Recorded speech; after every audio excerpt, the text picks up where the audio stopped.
பேரு வைரம். 35 வருஷத்துக்கு முன்னாடி அவனை காட்டுல இருந்து கூட்டி வரும்போது இந்த வசர குட்டியா இருப்பான். சரியான சேட்டை பிடிச்ச பையன்.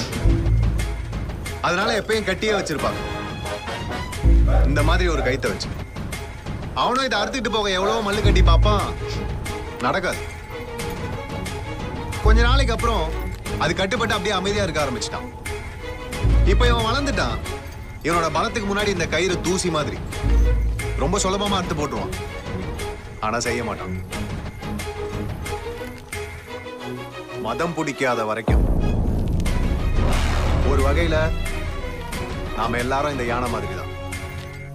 இந்த யானை இந்த சின்ன கைத்துக்கு கட்டுப்பட்டு நிக்கிற மாதிரி தான் நீங்க உங்க பலத்துக்கு முன்னாடி தூசியா இருக்கிற இந்த அல்லகைங்களுக்கு கட்டுப்பட்டு நிக்கிறீங்க. ஏதோ ஒரு காலத்துல ஏதோ ஒரு பயத்துல இந்த பண்ணைங்களுக்கு அடிமை வேலை செய்ய ஆரம்பிச்சோம். ஆனா இப்ப காலம் மாறி போச்சு. இது உழைக்கிறவங்களோட காலம்.